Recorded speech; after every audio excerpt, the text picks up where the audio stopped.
Nah, di sini terkait dengan hal-hal perubahan desa itu bisa dilakukan, bisa juga tidak.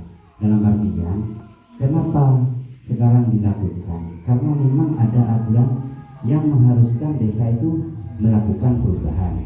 Yang pertama. Yang kedua, memang ada kegiatan-kegiatan yang perlu disesuaikan karena ada sisa dana sebelumnya. Kemudian yang ketiga, memang ada perubahan dari sumber dana. Bisa ada 3 poin. Welcome to channel Kecamatan Besuk News TV. Monggo like dan subscribe agar tidak ketinggalan video terbaru dari kami. Terima kasih atas support dan dukungan Anda di channel Kecamatan Besuk News TV. Bapak Ibu hadirin, terkait dengan perubahan ini, saya coba bahas yang tentunya saya akan mengupas sedikit saja terkait dengan aturan PMK tahun 2022 nomor 128, yaitu bagian dari perubahan PMK 190 tahun 2021 tentang pengelolaan dana desa. Nah, di situ ada 4 poin. Yang pertama tentang penyaluran dana desa. Dana desa yang kemarin di PMK 190 di situ dijelaskan bahwa penyaluran dana desa itu dimulai dari bulan Januari, kemudian paling lambat bulan Agustus. Ada aturan terbaru di tahap 1, paling cepat itu bulan Januari, kemudian paling lambat bulan September. Jadi mundur 1 bulan. Kemudian tahap 2 di situ disalurkan paling cepat bulan Maret, paling lambat bulan Agustus. Dengan aturan yang baru, tahap 2 paling cepat bulan Maret, paling lambat bulan September. Nah, ini mundur 1 bulan. Kenapa? Karena memang ada kegiatan-kegiatan yang harus disesuaikan oleh desa. Kemudian karena memang ada kegiatan-kegiatan yang belum bisa dipenuhi oleh desa. Salah satunya karena desa kemarin di tahap kedua, banyak desa itu terlambat dalam hal pelaporan keuangan untuk persyaratan dana desa tahap kedua. Alhamdulillah di Besuk berkat kerjasama di bawah komando Pak Camat, semua desa di Kecamatan Besuk mendapatkan transfer dari KPPN di bulan Agustus minggu pertama. Jadi aman. Kemarin yang sempat telat ada di wilayah barat, nah di situ sampai masuk bulan 9. Nah, kalau sudah di situ akhirnya KPPN harusnya itu menunda koordinasi dengan pihak pusat termasuk PMK, akhirnya diterbitkan surat PMK ini. Peraturan PMK nomor 128 diperpanjang selama 1 bulan untuk melakukan penyerapan dan transfer tahap kedua untuk desa.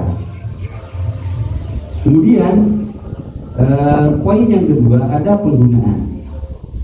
Nah, di sini perubahan APBDes bisa dilakukan karena memang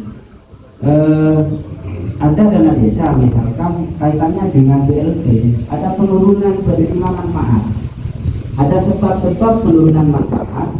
Contoh di sini KPM-nya yang seharusnya mendapat bantuan BLT 111, berjalannya waktu ada yang meninggal, kemudian ada yang tidak memenuhi syarat, akhirnya dihentikan, kan begitu kan? Nah, desa bisa melakukan pemenuhan dari 111. Kalau misalkan dari 111 sudah dikurangi 2, otomatis jadi 109, sudah ada penurunan 2 KPM, yang gitu kan, 2 penerima manfaat. Dan di situ pemerintah desa itu melakukan pengkajian, mendata ulang kira-kira siapa yang berhak untuk didata. Kalau misalkan tidak bisa dipenuhi, maka desa wajib melakukan perubahan. Perubahannya apa? Kalau kemarin, kalau tidak sesuai dengan aturan PMK 104, nah itu Perpres tahun 2021, maka dana BLT, dana desa tahun berikutnya di tahap 2 akan dilakukan pemotongan. Nah, ada hikmah di PMK 128 tahun 2022, manakala BLT itu ada penurunan, maka desa bisa melakukan realokasi perubahan kepada kegiatan-kegiatan prioritas yang lainnya, dengan syarat bahwa di desa tersebut sudah tidak ada keluarga yang miskin. Tak nemu, Pak. Jadi kan tak nemu yang miskin. Misalkan dibuktikan dengan laporan-laporan dan pernyataan bahwa memang tidak ada data yang untuk memenuhi jumlah tersebut. Kemudian selain dari BLT, di situ ada perubahan di PMK. Nah, PPKM itu pemberlakuan pembatasan kegiatan masyarakat, yang dimana di situ gerak aksinya di penanganan COVID. Di PPKM itu yang 8%. Contoh, kalau pagu DP tahun 2022 sebesar 1M, maka 8% jumlahnya 80 juta. 80 juta ketika desa tidak melakukan pencairan maupun penarikan, maka di sini desa juga bisa melakukan realokasi, dianggarkan kepada kegiatan prioritas lainnya, di mana di sini dengan dengan 2 syarat ya. Di situ memang di desa sebenarnya tidak ada yang terkonfirmasi. Paling cepat 3 bulan setelah penetapan APBD tahun 2022. Gitu. Kemudian yang kedua, desa itu mendapatkan surat dari bupati bahwa desa Sidet Anyar bisa melakukan penyesuaian anggaran PPKM. Nah, sekarang masih belum ada surat dari bupati. Ini belum bisa ini, menunggu. Mudah-mudahan yang 80 juta nanti bisa direalisasi dengan surat dari bupati. Kemudian yang ketiga, saya memberikan masukan kepada pemerintah desa. Ini ada sanksi, Pak. Ada sanksi, memang dari aturan-aturan itu ketika tidak dilaksanakan memang ada sanksi. Aturan apa saja ketika tidak dilakukan. Nah, sanksi di sini mengarah kepada penyalahgunaan BLT misalkan. BLT tak salur rajin, Pak. Potable ada pemotongan.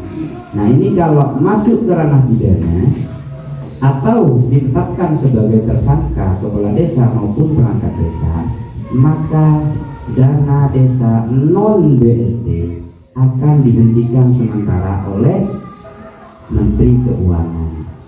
Transferen, Pak. Misalkan kejadiannya di bulan ini, Pak Tinggi, masuk ke ranah hukum, maka kan sisa 4 bulan ya. 4 bulan sisa itu dihentikan sampai ada surat rekomendasi dari Mendagri bahwa itu sudah selesai dan itu direkomendasi sudah bisa ditransfer kembali gitu loh. Jadi murna ini kewajiban apa asal lagi tapi selako. Nah, sudah. Nah, kemudian ini PAPBDes dulu nyinggung yang kaitan RKPDes. RKPDes nikah rencana kerja pemerintah desa. Yang namanya rencana ini coba mikir nih, Pak ini. Allah kuat tak mungkin pasangan sumrak kau kan ini kan yang tingkat deh kemudian montar sabe anak peselaku kemudian kan itu reker ya misalkan nyari posisi klopnya yang biar kan ini kan saya klopnya yang bisa kita lewat dari macam. Nah, ini bagian dari RKP rencana kerja pemerintah desa selama 1 tahun ke depan tahun 2022 Januari sampai Desember.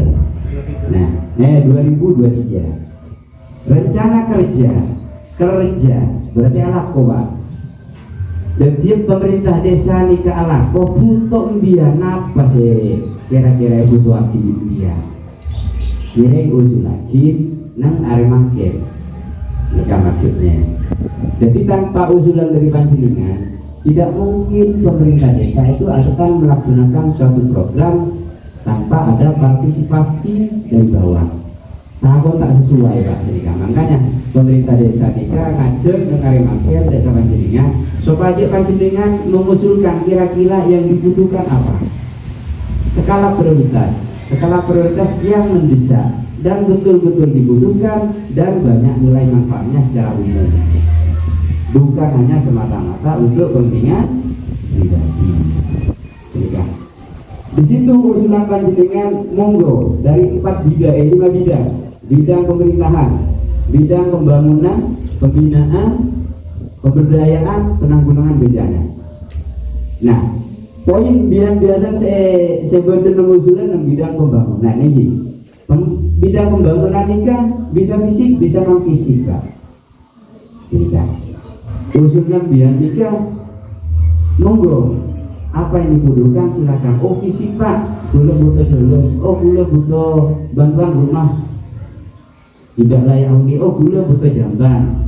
Atau selain non fisik, boleh butuh Pak untuk optimalisasi pencegahan stunting Pak. Karena nanti bisa kantor banyak anak desa koros Pak koros Pak sehingga tumbuh kembangnya lambat stunting yang ada. Nah panjenengan bisa mengusulkan dengan cara apa? Masuk di bidang kesehatan, programnya posyandu di program desa siaga. Yang usul lagi, apa kira-kira Pak gizi tambahin Pak. Nah misalkan kemarin yang ini yang dibahas kemarin waktu saya ikut Zoom, ini pola penambahan gizi kepada anak balita itu tidak diberikan dengan makanan-makanan yang instan sebenarnya. Kalau kemarin itu diberikan beli biskuit, itu tidak diperkenankan. Kalau sekarang harus melakukan olahan, misalkan pakai PKK diolah pakai buah nasi, terus ikannya ini, sayurnya ini lengkap gitu loh. Nah itu di situ. Kemarin waktu Zoom jangan sampai dibelanjakan untuk kegiatan-kegiatan makanan yang nilai instan gitu. Harus diberikan makanan-makanan yang betul-betul sehat dan menambah nilai gizi kepada anak. Kemudian di bidang pembinaan ini tentunya kalau saya melihat di sini kelembagaan masyarakat di Karang Taruna ini cukup tinggi Pak. Geraknya itu cukup tinggi. Jadi harapan saya monggo ditambahi mungkin ada usulan kira-kira bagaimana sekiranya sarana olahraga ataupun kegiatan olahraganya ini makin maju. Karena saya melihat di desa-desa sebelah rupanya sudah ingin seperti ini gitu loh. Tiap malam bunyi dengan kemana-mana siaran itu kan. Rupanya itu mengenal kepada masyarakat desa sekitar. Contoh ya, gula leng-leng ke beton lah, betul besar. Katanya gula, lihat di kamar dinas senior. Saya kau ini duduknya, hebat. Padahal duduknya ini kan ngerosol loh. Gula si oning duduknya, padahal kelas senior kan masuk di pinggiran jalan kan, gitu. Berarti yang dikenal ini olahraga gitu. Kemudian mentor. Kebetulan Pak Wosen ini memang semangat untuk olahraga. Tanpa semangat dan dukungan dari pemerintah desa tidak mungkin juga, dan juga didukung oleh masyarakat yang ada. Selain dari itu, panjenengan boleh mengajukan pelatihan dengan catatan harus tetap ditindaklanjuti. Memari pelatihan pasti dikir kan cukup balon. mari pelarian kita lakonin napa bian sego butuh mas bila bian kon oning mengkel misalkan di elate bengkel bian oning mengkel kira-kira napa bian sego butuh mas kudu butuh alat pak bengkel usulah kim ini kenapa dan kim tapi harus ngajukan proposal lewat lembaga Karangtari. Mungkin itu saja sekedar dari kami. Apabila ada kata-kata yang kurang berkenan, saya selaku manusia biasa tidak lepas dari salah silap. Mohon maaf yang sebesar-besarnya. Wassalamualaikum warahmatullahi wabarakatuh.